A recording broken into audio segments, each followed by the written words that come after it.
Sebelum video ini dimulai, silahkan tekan tombol subscribe dan nyalakan lonceng notifikasi. Tolong hargai channel ini. Kerjaan kamu cuma nonton saja tapi tidak subscribe. Wifi saja numpang. Assalamualaikum warahmatullahi wabarakatuh. Waalaikumsalam warahmatullahi wabarakatuh. Alhamdulillahillazi anzala al-Qur'an hudan lin-nasi wa bayyinatin minal huda wal furqan. Wassalatu wassalamu ala asyrafil anam wa ala alihi wa ashabihil kiram, amma ba'du. Saudara-saudara kaum muslimin rahimakumullah. Setiap penganut agama di dunia ini mempunyai sesuatu kitab yang dianggapnya sebagai kitab suci. Orang Hindu punya kitab Weda. Orang Buddha punya kitab Tripitaka. Yahudi mempunyai Taurat. Nasrani mempunyai Injil. Penganut Konghucu punya kitab Tao Te Ching. Orang Majusi punya kitab Zen Avesta. Orang Kebatinan punya kitab Serat Centani, Hidayat Jati, Darmo Gandul, atau Gatoloco. Sementara kita umat Islam oleh Allah diberikan Al-Quranul Karim. Mengapa kita yakini Quran ini sebagai kitab suci? Pertama, ia bebas dari intervensi dan investasi manusiawi. Ia sepenuhnya, baik isi maupun redaksi, adalah produk dari Allah Subhanahu wa Ta'ala. Kita yakini Quran kitab suci karena sampai hari ini belum ada seorang pun yang sanggup membuat seperti itu. Suatu kitab hanya dinamakan suci kalau dia bersih dari investasi dan intervensi manusia. Al-Quran ini sejak turunnya 14 abad yang lalu telah menantang. Wa in kuntum fi raibin mimma nazzalna ala abdina fa'tu bi suratin min misli. Apabila kamu ragu-ragu terhadap kebenaran Quran yang kami turunkan kepada hamba kami Muhammad, atau kamu menyangka Quran itu cuma bikinan Muhammad saja, cobalah kamu buat satu surah saja semacam Al-Quran. Apabila kamu tidak mampu melakukannya seorang diri, wada'u syuhada'akum, ajak seluruh teman-temanmu. Sejak tantangan ini turun 14 abad yang lalu, sampai hari ini, tidak seorang pun yang sanggup membuat satu surah saja semacam Al-Quranul Karim. Barangkali belum pernah ada yang coba-coba. Sudah. Di antaranya apa yang dilakukan oleh Musailamah Al-Kazzab. Dia mencoba membuat satu surah semacam Al-Quran yang kalimatnya sudah berbentuk bait-bait syair, tapi isinya jauh panggang daripada api. Yang kedua, kita yakini Quran sebagai kitab suci karena isi dan ajarannya sesuai dengan fitrah manusia. Suatu kitab dinamakan suci kalau ajarannya sejalan dengan fitrah manusia. Misalnya, manusia secara fitrah, kalau dia laki-laki, normal nafsu kepada perempuan. Itu fitrah. Perempuan suka kepada laki-laki. Itu fitrah. Kalau ada kitab suci, tapi melarang manusia untuk kawin, kesuciannya perlu diselidiki. Quran kitab suci sejalan dengan fitrah manusia, maka ia menganjurkan manusia yang mampu untuk melangsungkan perkawinan.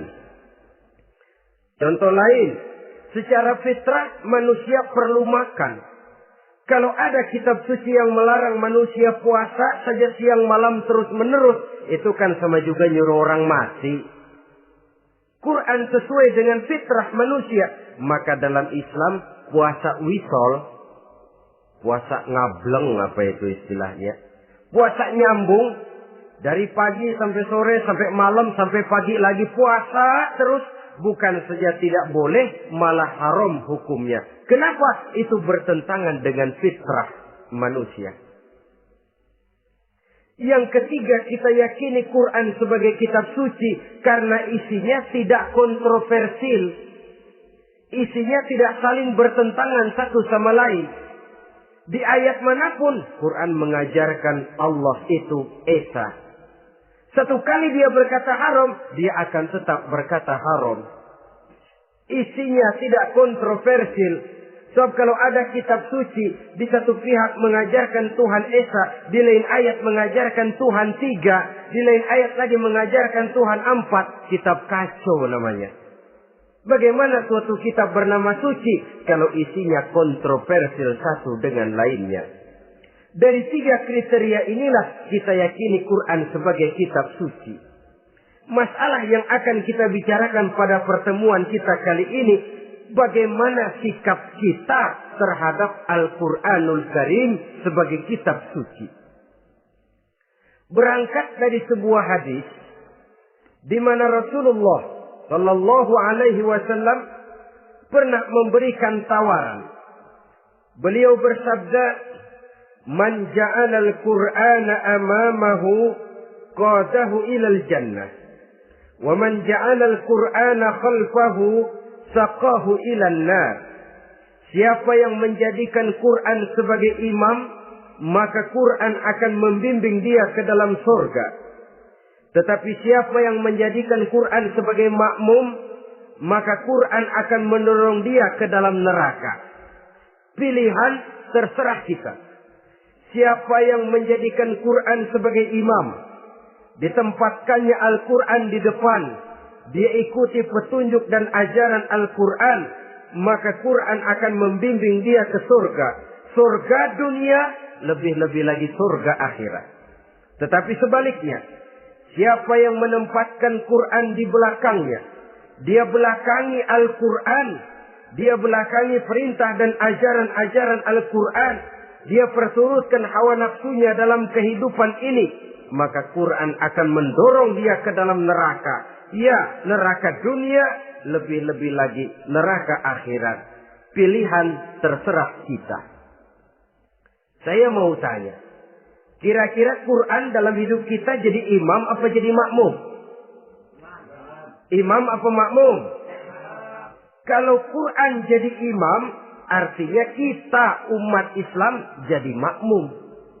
Resiko dan logika tentu. Makmum harus ngikuti imam. Imam takbir, makmum takbir. Imam ruku, makmum ruku. Imam sujud, makmum sujud. Imam tahiyat, makmum tahiyat. Itu namanya Quran jadi imam, kita jadi makmum.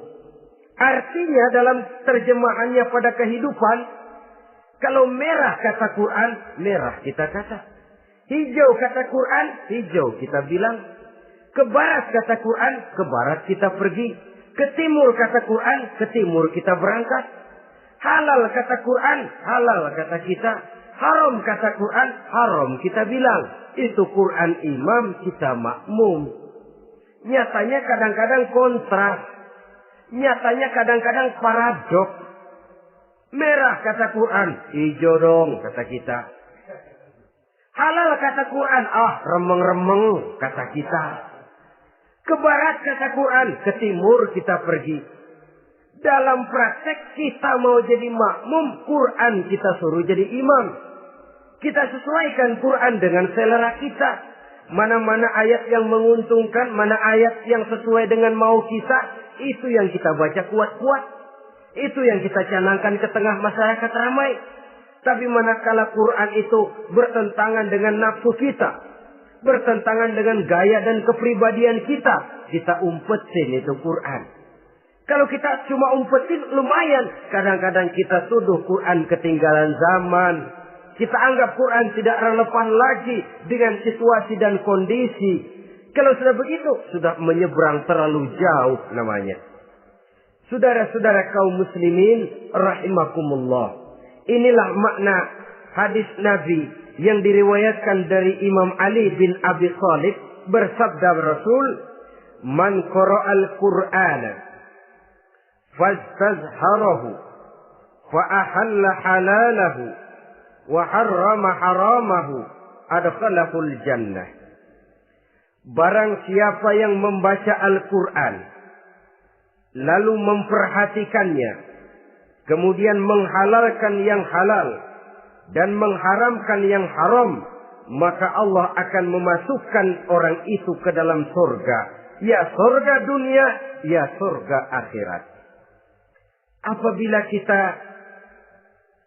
renungi hadis ini, maka untuk berimam kepada Al-Quran ada 3 jalan utama yang harus kita laksanakan. Pertama, dari kalimat man qara'al Qur'an, barang siapa yang membaca Al-Quran. Ini artinya siapa yang ingin menjadikan Quran sebagai imam di dalam kehidupan, jalan pertama yang harus ditempuhnya menanamkan kegemaran membaca Al-Quranul Karim. Al-Quran gharibun fima baina qaumin la yaqra'una. Quran akan jadi asing, Quran akan jadi aneh kalau terletak di tengah rumah orang Islam yang tidak suka membaca Al-Quranul Karim. Jadi langkah pertama, tanamkan kegemaran membaca Al-Quran. Saya tidak menyalahkan kalau remaja kita gandrung kepada Stevie Wonder. Baik kalau mereka senang kepada suara emasnya Michael Jackson atau suaranya Madonna. Tapi kalau sampai harus mengalahkan kecintaan mereka kepada membaca Al-Quran, ini ironi. Sebagai orang tua, kalau anak-anak kita buta huruf Latin, katanya menghambat pembangunan. Bahkan pemerintah saja menggalakkan bebas 3B itu. Buta aksara diantaranya, supaya rakyat bisa membaca huruf Latin. Kalau anak-anak kita buta huruf Latin, katanya menghambat pembangunan. Bagaimana kalau anak-anak kita buta huruf Quran? Jelas saja menghambat proses kesadaran dan kebangkitan dari dunia Islam itu sendiri. Satu contoh ringan. Dulu sebelum pembangunan merata, listrik belum lagi masuk desa, kampung gelap, rumah pakai lampu minyak. Kalau kita masuk kampung, terasa banyak orang Islam. Kenapa? Di rumah sebelah sana kita dengar anak muda sedang latihan baca rawi. Sebelah sini ibu-ibu sedang selawatan. Di rumah sana remaja sedang baca Quran. Pembangunan maju, listrik masuk desa. Alhamdulillah.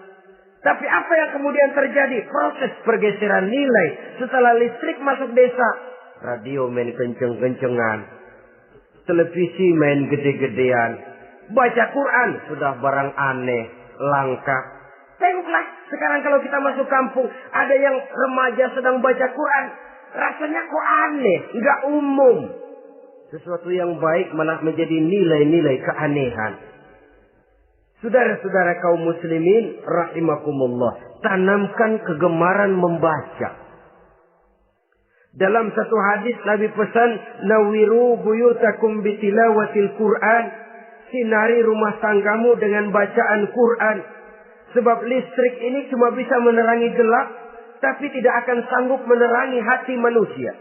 Quran produk Allah dibaca dalam segala keadaan, tepat dan pantas.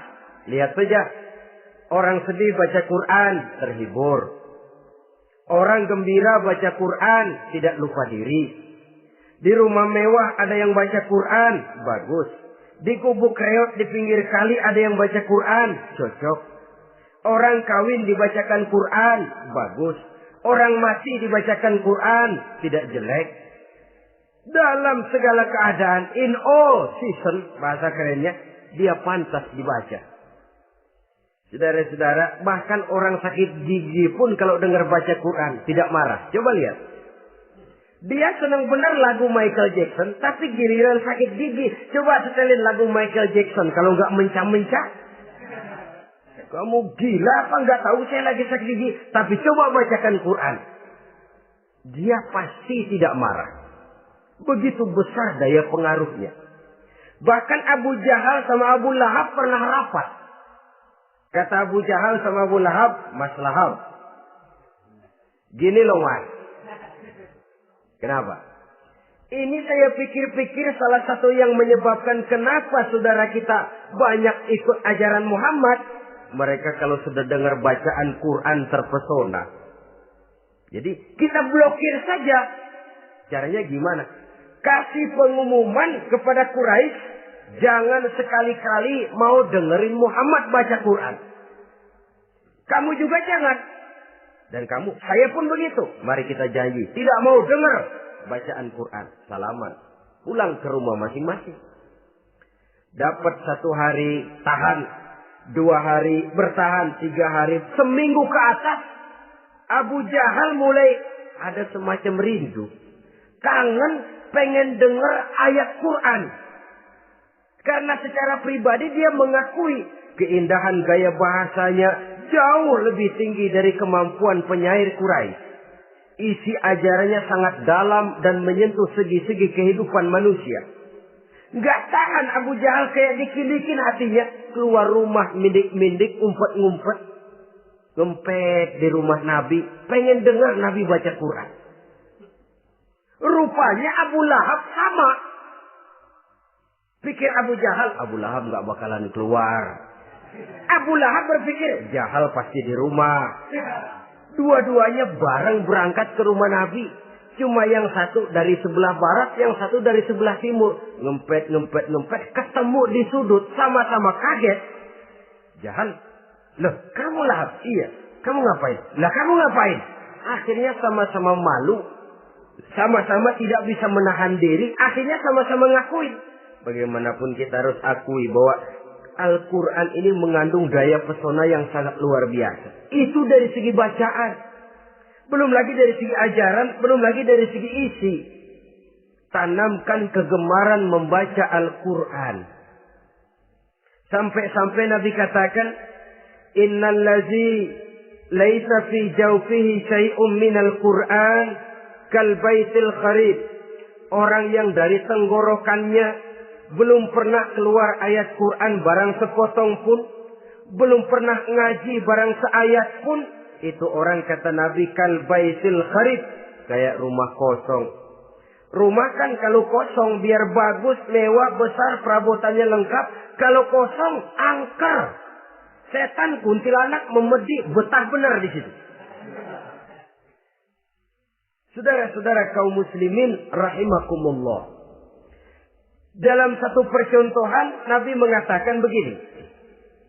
Masalul mu'minil ladzi yaqra'ul Qur'an kamasalil utrujah. Rihuha thayyibun wa ta'muha thayyibun. Orang mukmin yang suka membaca Quran adalah ibarat buah utrujah. Baunya wangi, rasanya lezat. Kira-kira kalau di negeri kita buah apa utrujah itu? Semacam jeruk yang manis lah. Sudah baunya wangi, rasanya enak. Itu buah itu. Orang mukmin yang suka baca Quran kayak buah itu. Baunya wangi, rasanya enak. Artinya syiarnya hidup, isinya memang orang mukmin. Sebaliknya, wa masalul mu'minil ladzi la yaqra'ul Qur'an kamasalit tamrah la riha laha wa ta'muha hulwun. Orang mukmin yang tidak suka baca Quran kayak korma. Rasanya emang manis, cuman kagak ada baunya. Artinya apa? Syiarnya kurang. Kalau orang belum tapi kenal kan kagak mau makan kurma. Kenapa? Nggak ada baunya. Daya tariknya kurang, walaupun rasanya enak. Kalau daya tariknya nggak ada, kan nggak ada iklannya, tidak ada syiarnya. Itu orang mukmin yang tidak suka membaca Quran. Ibarat buah, nggak ada baunya, walaupun rasanya enak. Orang kurang tergerak. Kurang syiar, kurang daya tarik. Sebaliknya, wa masalul munafiq allazi yaqra'ul Qur'an kamasalir raihanah rihuha thayyibun wa ta'muha murrun. Orang munafik yang suka baca Quran seperti buah raihanah. Apa itu? Baunya wangi, rasanya pahit. Orang munafik baca Quran kayak buah itu. Baunya sih enak, cuman rasanya pahit. Yang munafik baca Quran. Syiarnya sih lumayan, daya tariknya hebat, isinya munafik. Nah, paling jelek orang munafik yang enggak suka baca Quran. Wa masalul munafiqil ladzi la yaqra'ul Qur'an kamasalil hanzalah laisa laha rihun wa ta'muha murrun. Orang munafik yang tidak suka baca Quran seperti buah hanzalah, sudah enggak ada baunya, rasanya pahit lagi. Kalau buah pacek kali. Udah baunya kagak ada, kalau dimakan bikin orang celeng. Saudara-saudara kaum muslimin rahimakumullah, tanamkan kegemaran membaca Al-Qur'an, karena membaca Al-Qur'an merupakan ibadah yang besar. Bahkan kata Nabi, afdalu ibadati abdi qiraatul Qur'an. Nilai ibadah yang paling baik dari hambaku adalah ibadah membaca Al-Qur'an. Dalam sholat pahalanya lebih besar di luar sholat daripada di luar sholat. Dengan wudu pahalanya lebih besar daripada tanpa wudu. Mengerti pahalanya lebih besar daripada tidak mengerti. Tapi tidak mengerti pun jangankan membaca, mendengar saja orang baca Quran dengan baik sudah didoakan untuk mendapat rahmat. Berpahala mendengar bacaan Al-Quran walaupun tidak mengerti. Apalagi membaca sendiri, apalagi mengerti apa yang kita baca. Tentu pahala itu akan jauh lebih besar. Ini yang pertama. Tanamkan kegemaran membaca Al-Quranul Karim. Yang kedua, dalam hadis tadi, fastazharuhu. Man qara'al Qur'ana fastazharuhu. Siapa yang membaca Al-Quran kemudian memperhatikannya. Jadi kalau kita mau berimam kepada Al-Quran, setelah menanamkan kegemaran membaca, yang kedua, perhatikan, pahami isinya. Jangan seperti monyet pakai mahkota, ketawa girang, cengengesan, tapi dia tidak tahu arti kebesaran mahkota yang disandangnya. Bangga dengan Al-Quran, tapi apa kandungannya kita tidak mengerti. Untuk memahami Al-Quran ini, caranya bagaimana? Tentu mudah saja. Seperti contoh, kalau kita ingin mengerti caranya bikin tahu, jangan bertanya kepada montir mobil. Montir mobil ahli betul urusan mesin. Tapi kalau urusan tahu, tanya dong tukang tahu. Untuk mengerti rahasia dan seluk-beluk Al-Quran, kita harus bertanya kepada orang yang memahami seluk-beluk Al-Quran. Para ulama, para kiai, para ustadz. Yang kita tahu kualitas keilmuannya, kita yakini loyalitas dan integritasnya kepada Islam ini. Kenapa? Ayat-ayat Quran itu elastis. Dia dibawa kemana saja mau. Ditafsirkan menurut kemauan orang bisa. Paling celaka kalau yang belajar tidak punya dasar, yang mengajar punya maksud lain. Sesat dan menyesatkan. Yang ngajar punya nafsu ambisi. Yang belajar tikus budak. Yang memang tidak punya dasar apa-apa. Sekali belajar langsung tafsir. Cara wudhu yang baik saja belum ngerti. Cara rukuk dan sujud yang baik saja belum bisa. Yang membatalkan sholat apa ndak bisa, ndak ngerti. Sekali langsung. Enggak, supaya kita langsung saja belajar langsung Al-Quranul Karim. Tidak jelek. Cuma akan lebih baik kalau sebelumnya ada unsur penunjang dari nilai-nilai keilmuan dalam Islam ini. Disinilah perlunya menghidupkan majelis-majelis taklim. Sebab kalau Al-Quran hanya dipahami dan dikutak-kutik menurut maunya rasio saja, kekuatan rasio terbatas. Saya akan khawatir nantinya akan timbul pendapat-pendapat di mana Al-Quran disesuaikan dengan otak. Bukan otak ngikuti Quran, tapi Quran disuruh ngikuti otak. Contoh yang dekat saja. Kalau saudara ngukur kayu pakai meteran, itu kira-kira meteran ikut kayu, apa kayu ikut meteran? Ayo, kira-kira kayu ikut meteran, apa meteran ikut kayu? Meteran ikut kayu. Bagus. Kalau meteran ikut kayu, artinya nggak ada meteran benar di dunia ini. Kayunya kependekan, meterannya dipotong. Kan begitu loh. Meteran ikut kayu namanya. Bukan meteran ikut kayu, tapi kayu yang harus ikut meteran. Otak harus ikut wahyu. Jangan wahyu disuruh ikut otak. Manusia ikut Quran, jangan Quran disuruh ikut manusia. Dan kaum orientalis, ya, orang barat di luar Islam yang mendalami, mempelajari Islam dengan tujuan mencari kelemahan Islam untuk menghantam umat Islam. Itu sengaja mencari ayat-ayat yang mereka kumpulkan untuk menghantam umat Islam. Supaya mereka meragukan Qurannya untuk kemudian pada suatu saat meninggalkan Quran sama sekali. Timbullah pendapat ada ayat Quran yang sudah tidak sesuai lagi katanya dengan situasi dan kondisi. Seolah-olah otak manusia sudah jauh lebih pintar daripada Al-Quranul Karim. Saudara-saudara kaum muslimin rahimakumullah. Inilah yang kita berlindung dari Allah. Sebab secara demikian dengan kata lain kita secara tidak sadar sudah mengurangi kemahamutlakan dan kesempurnaan dari Allah Subhanahu wa ta'ala. Untuk memahami Al-Quran, maka kita harus bertanya kepada ahlinya. Mengaji, menghidupkan majelis-majelis taklim. Jangan sampai Al-Quran menjadi awam di tengah masyarakat Islam sendiri. Ini jalan yang kedua, memahami isinya. Sehingga dengan demikian, manakala Al-Quran dibacakan orang, pemikiran kita tidak lagi terpusat kepada kemerduan suara orang yang membaca, tapi tertuju kepada isi yang dikandungnya. Sehingga dalam kondisi semacam itu, boleh jadi tiap kali dibacakan Al-Quran, nilai iman makin tambah. Kita dengar orang baca, Alam tara kaifa fa'ala rabbuka bi ashabil fil. Terbayang oleh kita bagaimana Raja Abrahat dengan pasukannya mau menghancurkan Ka'bah. Bagi Allah cukup menurunkan burung ababil. Hancur lebur Abrahat, raja besar dengan seluruh pasukan gajahnya.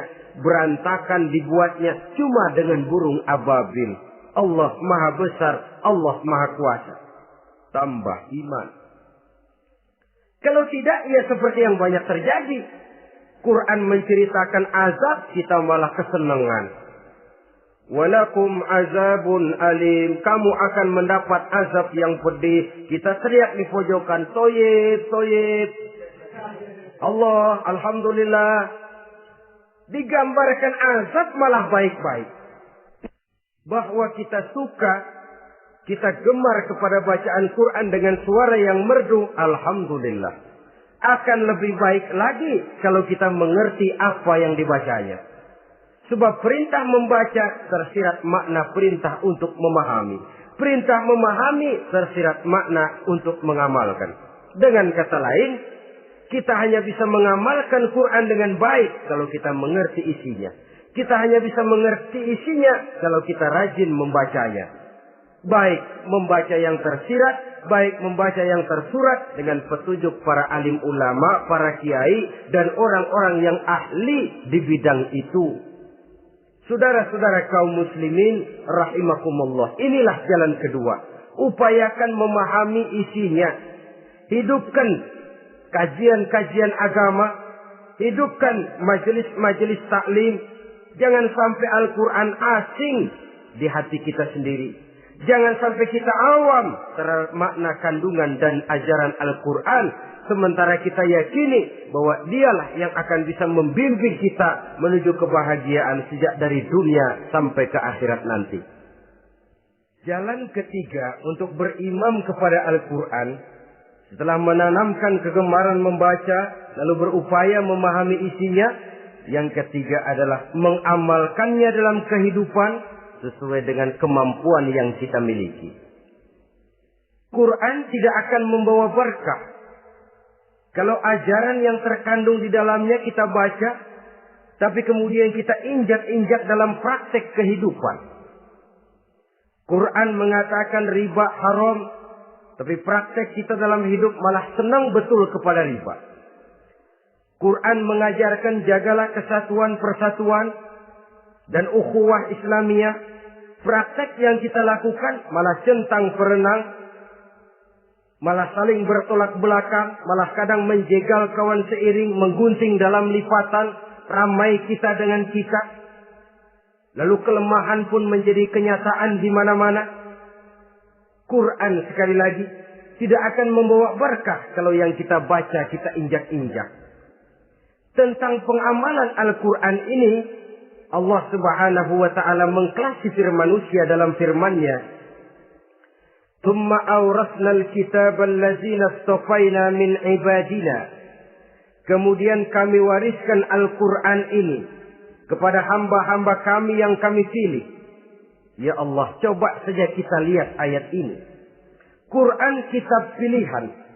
Diberikan kepada umat pilihan, yaitu kita-kita ini. Lalu bagaimana umat pilihan ini setelah menerima Al-Quran? Terbagi dalam 3 kelompok besar. Pertama kata Allah, فَمِنْهُمْ ظَالِمٌ لِنَفْسِهِ. Di antara mereka ada yang setelah menerima Al-Quran, kemudian zalim kepada dirinya sendiri. Artinya, hanya mulutnya saja yang menerima Al-Quran, tapi perbuatannya menginjak-injak Al-Quran. Orang semacam ini tidak zalim kepada Allah, tidak zalim kepada Rasulullah, tetapi orang semacam ini zalim kepada dirinya sendiri. Dia terima Quran dengan mulutnya, tapi dia injak-injak Quran dengan perbuatannya. Na'udzubillah summa na'udzubillah. Kelompok yang kedua, faminhum muqtasid. Di antara mereka ada yang setelah menerima Al-Quran lalu muqtasid. Muqtasid ini 50-50. Ngambil jalan tengah. Ajaran Quran dipakai, ajaran setan dikerjain. Artinya juga perintah Quran oke, larangan Quran ho-oh. Saudara-saudara, malaikat bingung bagaimana monternya nih anak ini. Perintah Quran dikerjain, larangan Quran juga dikerjain. Ini muqtasid. Nah, yang ideal adalah golongan yang ketiga kata Allah. Wa minhum sabiqun bil khairati biiznillah. Di antara mereka ada lagi yang setelah menerima Al-Quran lalu berlomba-lomba melaksanakannya. Berlomba-lomba mengamalkan kebaikan. Dan itu hanya bisa terjadi biiznillah, dengan izin dari Allah. Hidayah, saudara-saudara. Berapa banyak orang yang mengerti Quran, tapi hidupnya jauh dari cahaya Quran. Berapa banyak orang yang ahli Quran, tapi cahaya Quran tidak menerangi kehidupannya. Berapa banyak orang yang ahli hukum, tapi bikin bingung masyarakat dengan fatwanya. Saudara-saudara kaum muslimin, kenapa bisa terjadi? Itu tidak ada hidayah, tidak biiznillah, tidak ada izin dari Allah. Maka bisa membaca Quran, alhamdulillah. Bisa memahaminya, kita bersyukur kehadirat Allah. Lebih penting dari itu, kita mohon hidayah agar bisa mengamalkannya sesuai dengan kemampuan kita. Saudara-saudara kaum muslimin, rahimakumullah. Mana yang lebih banyak di zaman kita sekarang ini? Kita bisa analisa. Ada yang menerima Quran hanya dengan mulutnya saja. Kalau ditanya, Tuhanmu siapa? Allah. Kiblatmu mana? Ka'bah. Saudaramu siapa? Umat Islam. Kitab sucimu apa? Quran. Kamu bisa baca? Enggak. Ya, kalau cuma tidak bisa baca, barangkali kadang-kadang Quran saja pun tidak punya.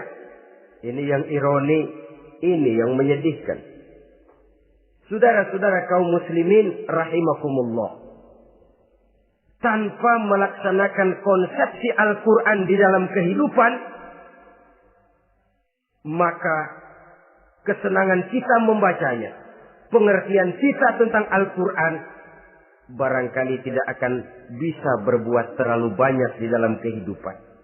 Maka sekarang ini sudah ada terjemahan Quran dalam bahasa Indonesia, dalam bahasa daerah, dalam bahasa Inggris, Belanda, bahkan Jerman, yang masih harus terus dan selalu ditingkatkan terjemahan Quran di dalam kehidupan.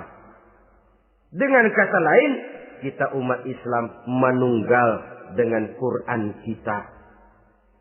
Jangan cuma jadi kebanggaan Islam tinggi, tidak ada yang lebih tinggi dari Islam.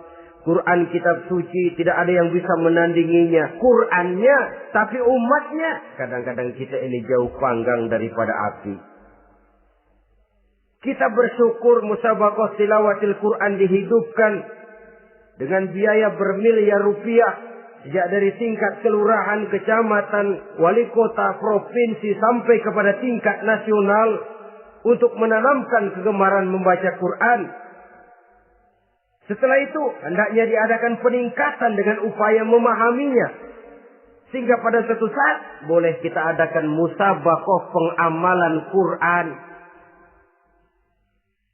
Hadiahnya sudah langsung dari Allah sendiri. Ini yang kita perlu berlomba. Berlomba mengamalkan ajaran Quran. Sabiqun bil khairat. Berlomba mengamalkan ajaran-ajaran Al-Quranul Karim. Nah, oleh karena Al-Quran ini dalam bentuknya yang umum kadang-kadang hanya menjelaskan satu persoalan secara global, kita memerlukan tuntunan sunnah dari Rasulullah Sallallahu Alaihi Wasallam. Umpamanya, Quran hanya mengajarkan aqimis sholat, dirikan sholat. Caranya bagaimana? Tidak ada cara sholat dalam Quran. Dari mana kita tahu cara sholat? Dari sunnah. Itu sebabnya selain Al-Quran sebagai sumber utama, kita memerlukan sunnah. Bahwa sholat pakai takbiratul ihram di Quran tidak ada. Bahwa sholat pakai tahiyat dalam Quran tidak ada. Jadi kalau orang cuma Quran saja, tidak ada sunnah itu, ya bagaimana kita bisa sholat? Quran cuma mengatakan wa atimul hajja wal umrata lillah, laksanakan haji dan umrah karena Allah. Bagaimana manasik haji?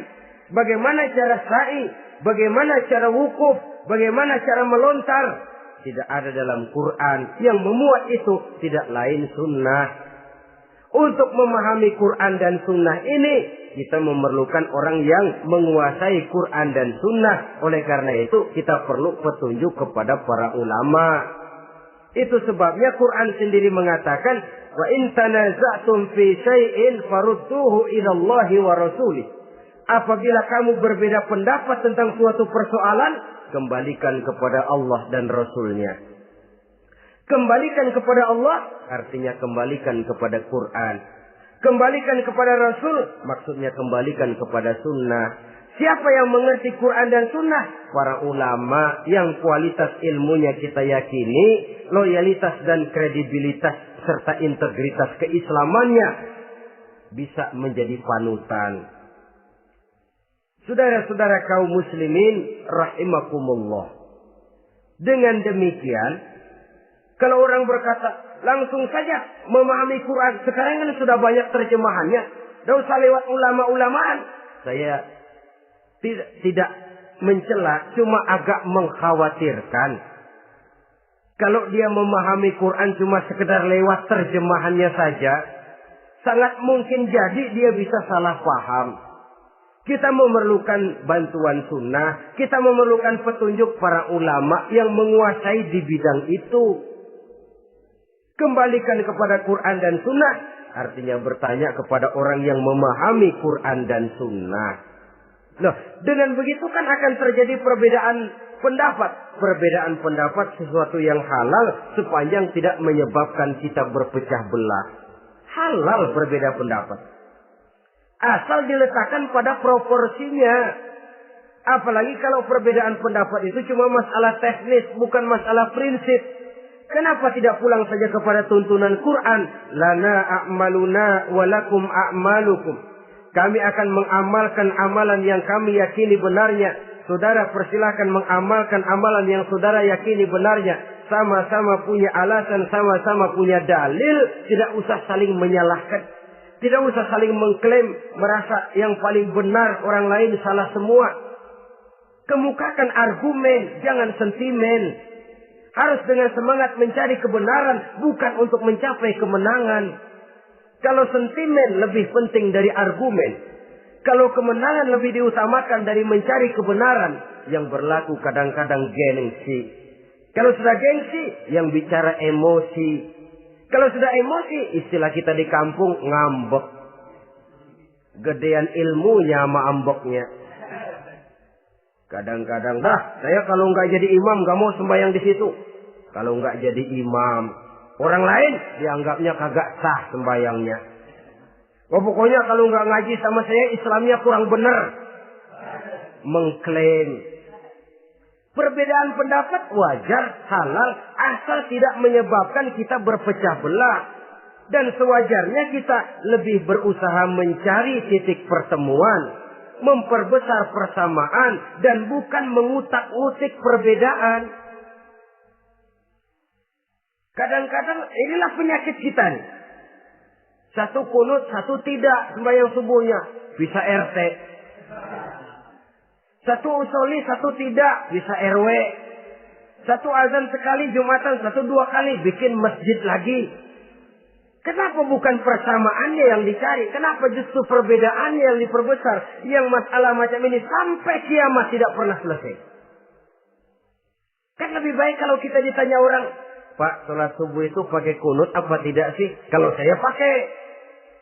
Kalau yang tidak pakai kunut bagaimana Pak? Betul, kata yang tidak pakai. Jadi yang pakai kunut betul. Betul karena saya pakai kunut. Yang tidak juga betul. Betul kata yang tidak pakai. Kalau yang kunut betul, yang tidak kunut betul. Lalu yang salah yang mana Pak? Yang salah yang subuh nggak sembahyang. Lebih objektif, proyek garapannya ada, umat tidak berpecah belah. Ini yang konyol, kadang-kadang khutbah Jumat pakai membongkar khilafiyah, menghantam tahlil, menghantam kunut. Selesai sembahyang Jumat, apa yang terjadi? Umat resah, masyarakat gelisah, polemik timbul, masalah tidak terselesaikan. Orang jadi khotib itu raja dalam mimbar Jumat, siapa yang mau bantah dia? Kalau memang mau buka itu persoalan khilafiyah, buka dalam forum khusus.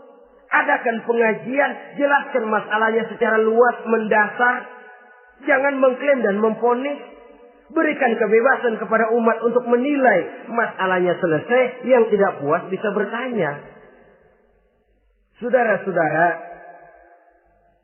sudah lewat masanya kita meributkan soal itu.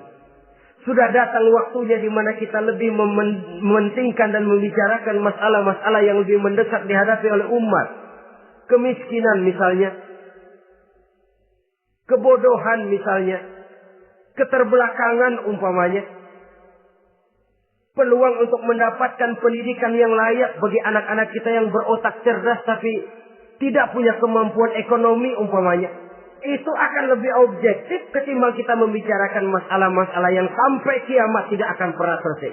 Yang hanya akan menyebabkan kita menjadi lemah, persatuan koyak, solidaritas sosial lalu menurun, saling curiga menjadi tumbuh karenanya, dan pada akhirnya kita tidak akan pernah bisa berbuat banyak.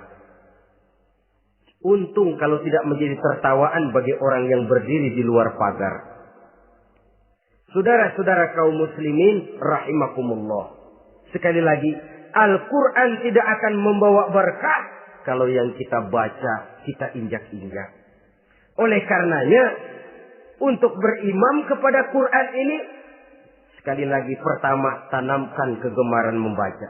Yang kedua, upayakan memahami isinya melalui bimbingan orang yang ahli bidang itu. Yang ketiga, amalkan sesuai dengan kemampuan. Sebab itu ada prinsip, kalau isi suatu hadis nampaknya bertentangan dengan otak, kesohihan hadis itu boleh diperiksa. Tapi kalau ayat Quran nampaknya bertentangan dengan otak, otaknya yang harus diperiksa. Jangan Qurannya lalu disesuaikan dengan otak. Sebab kalau kita sudah berani berteori, ada ayat Quran yang tidak sesuai dengan keadaan. Ayat yang mana? Yang ini. Tahun depan tambah lagi. Tahun depan tambah lagi. Makin lama makin habis Al-Quran itu. Yang perlu diperbarui cara kita memahami Quran.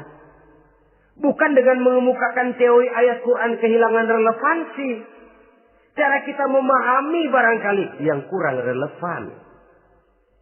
Dalam situasi, dalam konteksnya dengan situasi dan kondisi. Jangan lupa, Al-Quran ini kan untuk semua umur. Dia bisa dipahami secara filosofis, dia bisa dipahami dengan kacamata orang awam. Tingkat kemampuan berpikir orang tidak semuanya sama. Kalau semua orang kita mau ajak berfilsafat, merenung dalam-dalam, menerawang tinggi-tinggi, ialah buat mereka yang terjangkau oleh perguruan tinggi. Tapi buat saudara-saudara kita, pedagang-pedagang kecil, petani di desa-desa terpencil, remaja-remaja yang jauh dari sentuhan teknologi canggih, sanggupkah mereka berpikir filosofis? Sementara mereka merupakan bagian terbesar dari kondisi umat ini. Saudara-saudara kaum muslimin, oleh karenanya ditentang membaca, memahami dan mengamalkan, Rasulullah Sallallahu Alaihi Wasallam pernah memberikan sugesti. Beliau bersabda, "In aradtum aisas su'ada," apabila kamu menginginkan kehidupan yang bahagia, hidup seperti hidupnya orang-orang yang bahagia, dan tentu ini keinginan kita semua, wa mautas syuhada, dan menginginkan mati sebagai matinya para syuhada, para pahlawan pembela agama, orang yang mati syahid. Wah, ini sudah tidak duanya ini. Hidup mulia, mati syahid. Dapat dua-duanya. Wan najata yaumal hasri, dan ingin mendapat keselamatan pada hari hasyar, hari pengumpulan manusia di padang mahsyar. Wa zilla yaumal harri, dan mendapat perlindungan dari Allah pada hari yang sangat panas. Wal huda minadh dhalalah, dan mendapat petunjuk dari kesesatan. Nah, ini keinginan semua orang. Kan yang kita cari apa sih? Hidup bahagia. Biar ndak kaya asal bahagia, sudah enak. Lalu apa lagi? Matinya sebagai syahid. Kemudian di hari pengumpulan nanti mendapat keselamatan. Lalu pada saat orang lain kepanasan kita mendapat perlindungan. Kemudian orang lain kebingungan kita mendapat petunjuk. Kalau ini yang diinginkan kata Nabi, resepnya fa'adimu qiraatal Quran. Maka lazimkan, biasakan olehmu membaca Quran. Tidak ada terlambat. Idealnya memang dari kecil, sebab lidah kalau sudah kaku berat. Disuruh baca innallaha laghaniyun hamid. Lidahnya berat. Innallaha lampuniyun hamid. Lampuniyun. Laghaniyun jadi lampuniyun. Lidah itu kalau sudah berat ya memang berat. Disuruh baca ya bani Israel. Lidahnya berat. Ya bini Siroil. Jadi ya bini Siroil. Saudara-saudara, idealnya memang dibiasakan dari kecil supaya lidah itu ringan. Kalau tidak ada istilah terlambat. Saya malu Pak, belajar alif-alifan udah gede. Ya jangan alif-alifan, alif beneran. Alif-alifan kapan bisa ya? Alif beneran yang dipelajari. Tidak ada istilah terlambat, tidak ada istilah malu untuk belajar Al-Quran ini.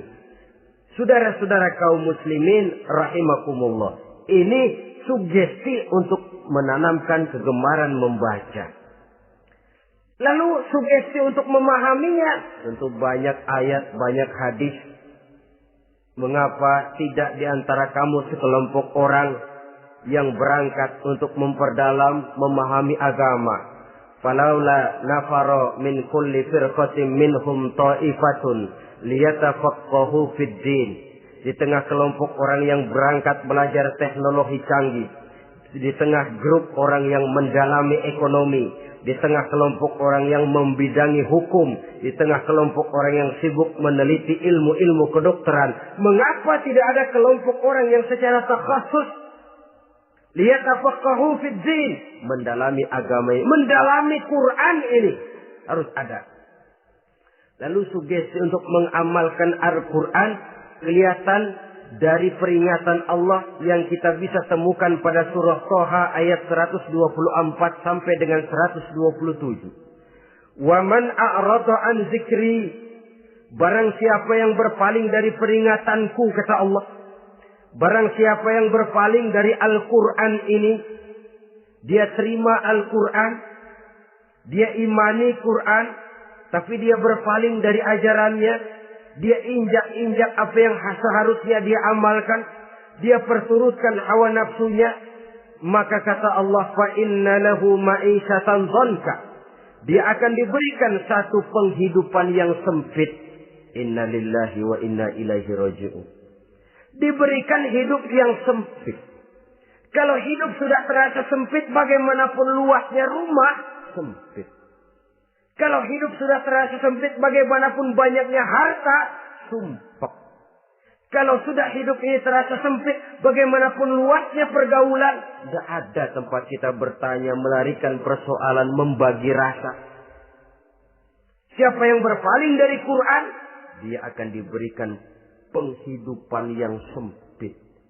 Bukan dagangnya tidak untung, bukan kerjanya tidak digaji, tapi kesempitan hati lebih bahaya loh dari kesempitan ekonomi.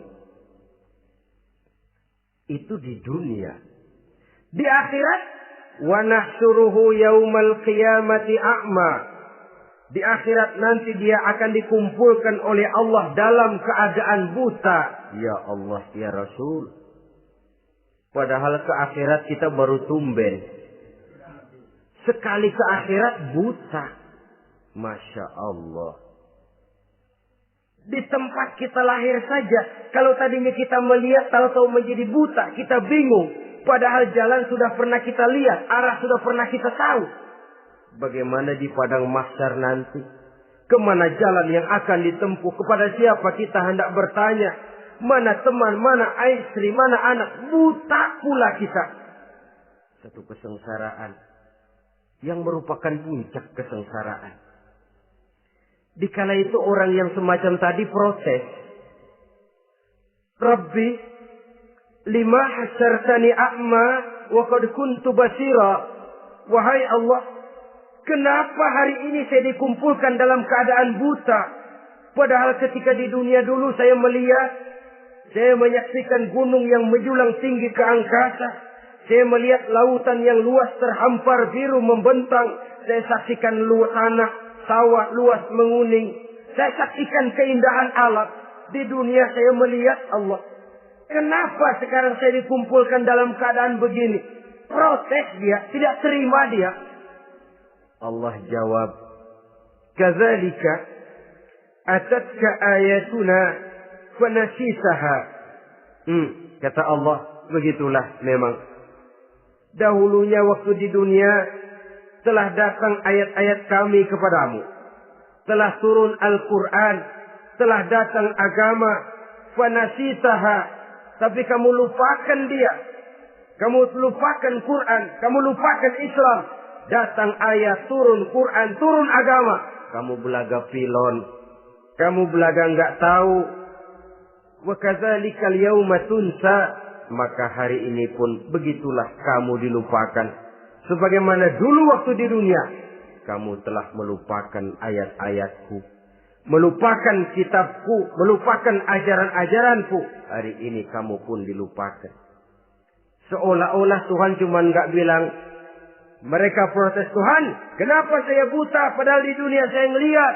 Kata Tuhan, kalau bahasa kita, lu rasain. Lu sih, kenapa dulu di dunia? Pura-pura nggak lihat. Kenapa waktu di dunia? Pura-pura nggak tahu. Kenapa waktu di dunia? Kamu lupakan Quran. Maka hari ini pun engkau kami lupakan. Wa kadzalika al-yawma tunsa. Wa kadzalika najzi man asrafa wa lam yu'min bi ayati rabbih wal azabul akhirati asad wa abqa. Demikianlah kami membalas orang yang berlebih-lebihan, orang yang melampaui batas dan tidak mau beriman kepada ayat-ayat Tuhannya, dan sungguh siksa akhirat itu lebih dahsyat dan lebih kekal. Siksa dunia mungkin kelaparan, kekurangan ekonomi, kekurangan pakaian, tapi berapa hari paling lama seumur manusia? 70 tahun umur kita, ya paling lama begitulah. Tapi siksa akhirat, kesengsaraan akhirat, kesengsaraan neraka, asyaddu wa abqa, lebih dahsyat dan lebih kekal. Di zaman sekarang orang bukan cuma berbuat potong kompas, berpikir pun potong kompas, berpikir pun ngambil jalan pintas. Dia lebih memilih kesenangan yang sedikit dengan mengorbankan kesenangan yang abadi. Dia mengejar surga yang sebentar dengan menghancurkan surga yang kekal. Dicarinya surga dunia, hidup cukup, rumah bagus, makan bagus, pakaian bagus, istri bagus, dengan menghalalkan segala macam cara, berpaling daripada kehidupan agama, lalu menginjak-injak Al-Quranul Karim. Kita berlindung kepada Allah.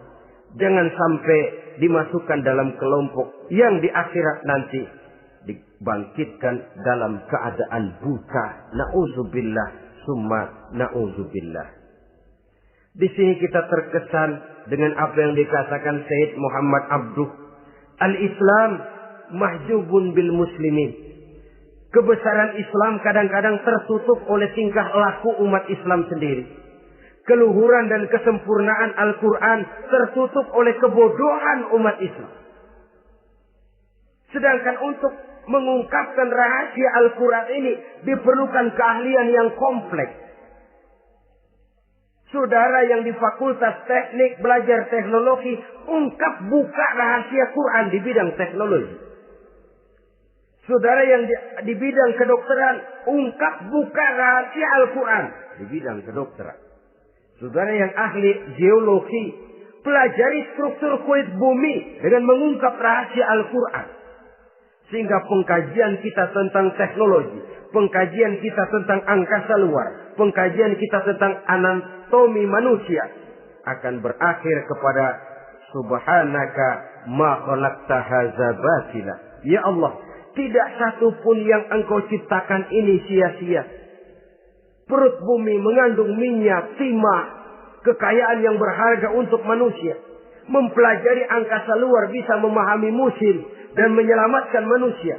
Mempelajari rimba belantara, teknologi canggih, akhirnya akan memperkuat nilai-nilai iman. Menerjemahkan ajaran Quran lewat disiplin ilmu yang kita kuasai masing-masing, untuk kemudian bekerja sama bahu-membahu dalam rangka mengimani Al-Quran, mengamalkan Al-Quran, dan mengawal keluhuran Al-Quranul Karim yang atas dasar tuntunannya kita hidup, untuknya kita berjuang, dan dalam bimbingannya kita ingin kembali menghadap Allah Subhanahu wa Ta'ala. Inilah pertemuan yang singkat ini. Mudah-mudahan kita diberikan kekuatan oleh Allah untuk berimam kepada Al-Quran, menjadikannya sebagai pedoman utama di dalam kehidupan kita. Terima kasih atas segala perhatian. Mohon maaf atas segala kekurangan. Usikum wa nafsi bitaqwallah. Wassalamualaikum warahmatullahi wabarakatuh.